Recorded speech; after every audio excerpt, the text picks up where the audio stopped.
قصص الانبیاء کے حوالے سے آج ہم نے بات کرنی ہے اور آپ کو بتائیں کہ حضرت ادریس علیہ السلام اللہ تعالیٰ کے تیسرے نبی تھے جو حضرت آدم علیہ السلام اور حضرت شیس علیہ السلام کے بعد نبوت کے جلیل القدر منصب پر فائز ہوئے تھے۔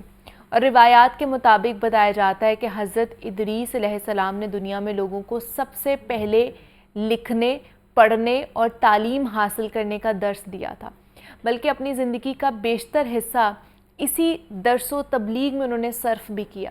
تو چنانچہ لوگ آپ علیہ السلام کو ادریس یعنی کہ درس دینے والا کہہ کر پکارنے لگے۔ مزید آپ کا قصہ جانتے ہیں، پروفیسر احمد حماد ہمارے ساتھ موجود ہیں، ان کی طرف چلتے ہیں۔ جی پروفیسر صاحب بتائیے۔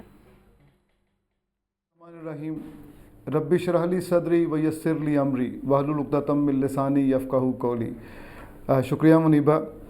آج ہم انشاءاللہ حضرت ادریس علیہ السلام پہ بات کریں گے۔ ہم نے کل حضرت شیس علیہ السلام پہ بات کی تھی، جن کے بارے میں ہم نے یہ کہا کہ آپ کے ایک فرزند تھے حضرت شیس علیہ السلام کے انوش، اور حضرت انوش کی آگے اولاد میں سے حضرت ادریس علیہ السلام پیدا ہوئے، اور حضرت ادریس علیہ السلام جو ہیں وہ حضرت نوح علیہ السلام کے پردادا ہیں، یعنی یہ وہ دو انبیاء ہیں، حضرت ادریس علیہ السلام اور حضرت شیس علیہ السلام، یہ دونوں وہ انبیاء ہیں جو حضرت آدم اور حضرت نوح علیہ السلام کے درمیان جو گزرے ہیں۔ عام طور پہ یہ کہا جاتا ہے نا کہ حضرت نوح علیہ السلام آدم ثانی ہیں، تو اس سے یہ عام لوگوں کو یہ ہوتا ہے، غلطی لگتی ہے کہ شاید حضرت آدم کے بعد حضرت نوح ہی نبی تھے۔ ایسا نہیں ہے، بیچ میں دو انبیاء ہیں، اور ان کا ذکر قرآن حکیم میں دو جگہ آیا ہے، اور صدیق النبیہ جو ہے نا وہ اللہ تعالیٰ نے یہ کہا سورہ مریم میں، اور ایک اور جگہ پہ سورہ انبیاء میں، اور صالحین کے لقب سے آپ کو، اور صابرین کا مطلب یہ وہ ہیں جو صالح ہیں، جو صبر کرتے ہیں۔ اور حضرت شیس علیہ السلام کے بارے میں ہم نے ایک اور بات غالباً کل ہم نے آپ کے سامنے رکھی تھی کہ 50 ان پہ صحیفے اترے، اور آپ کی جو تعلیمات ہیں اس میں صبر کو بھی بڑی اہمیت حاصل تھی حضرت شیس علیہ السلام کی۔ تو حضرت ادریس علیہ السلام نے انہی سے یہ سیکھا تھا کہ صبر کرنا چاہیے۔ تو آپ صابرین میں سے بھی ہیں اور صالح نبی ہیں۔ اور دلچسپ نقطہ ایک ڈاکٹر اسرار صاحب نے بھی نکالا، انہوں نے کہا کہ وہ بعض انبیاء کے ساتھ اللہ تعالیٰ نے صدیق لگایا ہے، اور بعض انبیاء کے ساتھ رسول لگایا ہے، تو یہ فرق ہونا چاہیے۔ تو بہرحال یہ صدیق کا مطلب یہی ہے کہ اللہ تعالیٰ جو سیدنا صدیق اکبر رضی اللہ تعالیٰ عنہ کا تخصص ہے کہ آپ نے جیسے ہی وہ معراج شریف والا واقعہ سنا تو آپ نے تائید فرمائی کہ بالکل اگر وہ کہتے ہیں تو درست ہے، یہ اسی طرح ہی ہوا ہوگا۔ تو یہ مان لینا آپ نے جس کے ہاتھ پہ بیعت کر لی ہے یا جس کو بڑا مان لیا ہے، اس کی پھر بات مان لینا، تو اطاعت کرنا، یہ صدیق جو ہوتے ہیں ان کا معمول ہوتا ہے۔ تو ان کو اسی لیے حضرت ادریس علیہ السلام کو یہ کہا گیا۔ بہرحال آپ حضرت آدم علیہ السلام کی زندگی میں ہی پیدا ہوئے، آپ نے حضرت آدم علیہ السلام کی زیارت بھی فرمائی ہے، اور اس کے علاوہ آپ پر بھی صحیفے اترے ہیں، کہا جاتا ہے کہ 30 صحیفے آپ پر بھی اترے ہیں۔ اہل قابیل جو تھے وہ، یا آل قابیل جو تھے، آل قابیل وہ بہت زیادہ پھیل چکے تھے زمین پہ، اور تنگ کرتے تھے شرفاء کو۔ تو ان شرفاء میں اور ان متقی اور پرہیزگاروں میں سیدنا ادریس علیہ السلام کا بھی شمار ہوتا ہے۔ آپ بابل میں پیدا ہوئے، لیکن وہاں پہ اس قوم نے آپ کو بہت اذیتیں دیں، بالکل ویسے ہی جیسے کہ نبی کریم صلی اللہ علیہ وسلم کو مکہ شریف میں اذیتیں دی جاتی تھیں۔ تو آپ ہجرت پہ مجبور ہو گئے تھے، تو انہوں نے بھی ہجرت کی پھر اپنے لوگوں کے ساتھ، اور یہ چلے گئے مصر میں جا کے انہوں نے اپنا قیام کیا۔ اور ان جو حضرت ادریس علیہ السلام ہیں، ان کا تخصص کیا ہے؟ وہ یہ ہے کہ یہ انوینٹر پروفٹ، یہ موجد نبی ہیں، بہت سارے علوم کے موجد ہیں۔ اور مثال کے طور پہ آپ کو میں عرض کرتا چلوں کہ واعظ کرنا اور واعظ کے ذریعے سے، یعنی کہ وہ جو the art of speech speech making یا اسپیکنگ جو پبلک اسپیکنگ ہوتی ہے وہ آپ کو آتی تھی. پھر یہ کہا یہ جاتا ہے کہ شہادت کی انگلی کے ساتھ کسی چیز کو بیان کرنا اور کسی چیز پہ ایمفیسائز کرنا ہے تو تب اس کو استعمال کرنا, یہ بھی آپ کا ایک کام تھا. اس کے علاوہ لباس بننا اور ہر بنت کے ساتھ سبحان اللہ کہنا یہ آپ کا معمول تھا.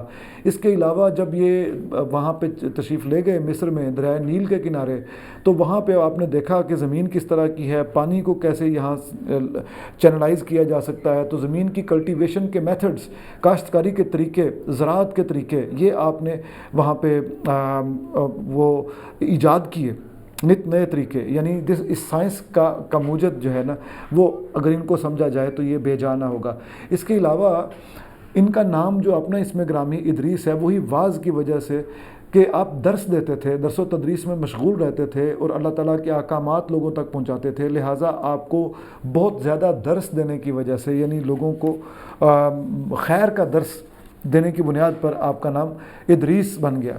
درس سے, اس کا مادہ درس ہے, لیکن بعض علماء یہ کہتے ہیں کہ نہیں یہ سریانی زبان کا لفظ ہے, یہ عربی زبان کا لفظ نہیں ہے, لہٰذا یہ مادہ جو ہے نا مناسب نہیں ہے. تو ہم نے تو یہ سنا, باقی واللہ عالم اور علماء کرام جانے عربی کے, کہ عربی کی بنیاد میں عبرانی یعنی عبریو اور سریانی زبان یہ زبانیں مل کے عربی کی تشکیل کرتی ہیں. بہرحال یہ ہے جناب ان کے نام کے معنی, حضرت ادریس علیہ السلام کے نام کے معنی یہ ہے. تو میں نے کوشش کی کہ آدم کا مطلب بھی آپ کو بتایا, حوا کا مطلب بھی آپ کو بتایا, شیش کا مطلب بھی آپ کو بتایا, اور حضرت شیش علیہ السلام کا نام کا مطلب, اور اسی طرح یہ جو نام ہے ادریس اس کا مطلب بھی آپ کے سامنے پیش کیا. تو بہرحال ادریس علیہ السلام جیسے میں نے آپ کو عرض کیا کہ یہ انہوں نے باقاعدہ جہاد کیا قابیل کی ذریت کے ساتھ, وہ شیطان کے پیروکار تھے, اور آپ نے آرمی بنائی, آپ نے ویپنری بنائی. اور اس کے علاوہ دلچسپ بات ہے کہ ستاروں کی چال جو ہوتی ہے وہ علم النجوم اس سینس میں نہیں کہ قسمتوں کے حال بتائے جائیں, بلکہ سائنٹیفک انالیسز کے لیے انہوں نے ستاروں کی چالوں کو سمجھا, علم النجوم کو ڈیولپ کیا, علم رمل کو ڈیولپ کیا. رمل ہوتی ہے ریت جس پہ لکیریں کھینچنے سے جو انسان جو پیش بینی کر سکتا ہے یا مستقبل جو پیش گوئی ہوتا ہے وہ کر سکتا ہے. تو نبی کریم صلی اللہ علیہ وسلم کی ایک حدیث میں اشارہ بھی ملتا ہے کہ ایک شخص نے کہا کہ وہ فلاں بندہ ریت پہ لائنیں کھینچتا ہے اور اس طرح وہ بتاتا ہے. تو رسول اللہ صلی اللہ علیہ وسلم نے فرمایا کہ بالکل ایک پیغمبر تھے جو یہ کام کرتے تھے, اگر یہ اسی طرح کر رہا ہے تو پھر درست ہے. تو ظاہر ہے کہ انبیاء جو ہوتے ہیں ان کو رمل کا معاملہ, تو انہوں نے, ہمارا اپنا یہ خیال ہے کہ حضرت ادریس علیہ السلام نے اگر ایسا کیا ہوگا تو کچھ اور وجہ سے کیا ہوگا, ورنہ مستقبل کے بارے میں نبی کو تو اللہ تعالیٰ وحی کر دیتا ہے, اور وحی کی وجہ سے ہی اس کو, اسی لیے ہم علم النجوم جو آج کل مشہور ہے اس کے بارے میں ہم یہ نہیں کہتے کہ یہ ادریس علیہ السلام کو بھی وہی علم النجوم عطا ہوا, بلکہ آپ کو سائنسز علوم عطا ہوئے. اور جیسے میں نے عرض کیا کہ متعدد ان کے پاس علوم تھے, سائنسز تھیں, تو یہ موجد تھے بہت ساری چیزوں کے.